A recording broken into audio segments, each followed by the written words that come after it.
ఆయనకు ఆ తెలంగాణని ప్రజలు ఎట్లా భరించినా ఇప్పటికైనా పీడ పోయిందని చెప్పి సంతోషంలో ఉన్నారు ప్రజలు.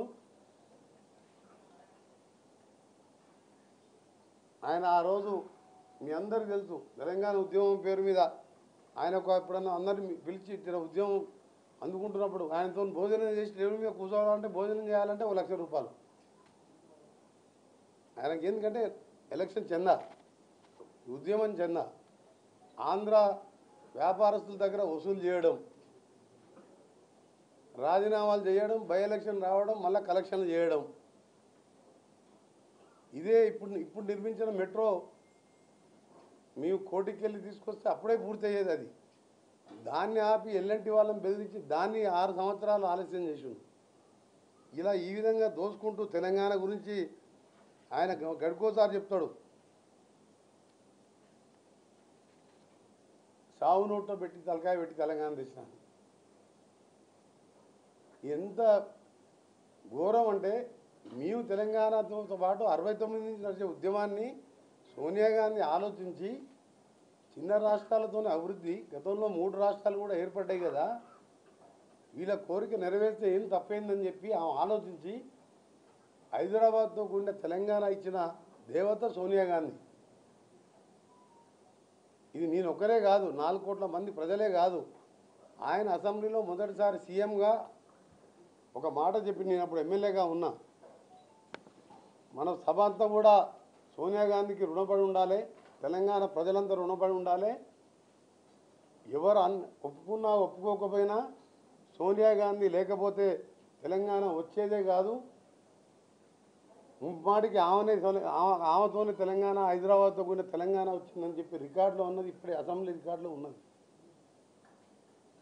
అలాంటి వ్యక్తి సోనియా గాంధీ వాళ్ళ కుటుంబాన్ని, వాళ్ళ కొడుకుని ఏ విధంగా ఎన్ని మాటలు అన్నాడో 10 సంవత్సరాలు గద్దెనెక్కిన తర్వాత.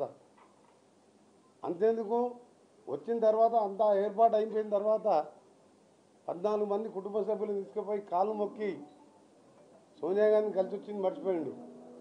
పార్టీని మెర్జ్ చేస్తున్నాను, ఇవన్నీ పక్కకు పెట్టు, మెర్జ్ చేసినా చేయకుండా మేము పెద్ద పట్టించుకోలే. దళితుని ముఖ్యమంత్రి చేస్తా అని చెప్పి లక్షలాది మంది దళితులను మోసం చేసినావు.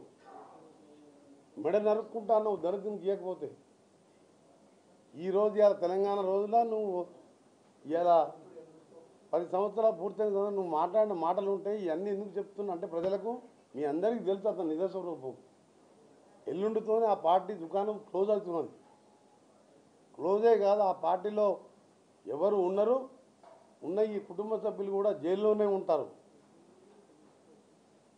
ఎందుకంటే వీరు చేసిన మోసాలు, అవినీతి ఒక్కొక్కటి చెప్పుకుంటూ పోవాలంటే చాలా సమయం పడుతుంది. కానీ ఈరోజు ఆయన మాట్లాడింది కాబట్టి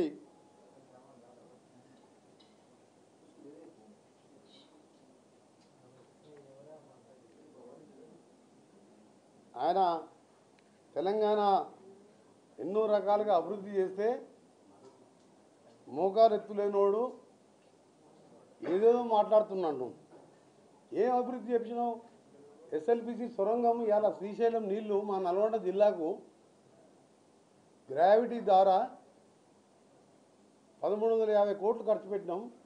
ఇంకొక 1000 కోట్లు ఖర్చు పెడితే అయిపోతుండే, దాన్ని ముట్టుకోలేదు. 2014 ఎన్నికలప్పుడు వచ్చి కుర్చేసుకొని కూర్చొని సొరంగం పూర్తి చేస్తా, ఇది వస్తే నల్గొండ జిల్లా ఫ్లోరైడ్ మాయమవుతుంది, శాస్త్రీయంగా గ్రౌండ్ వాటర్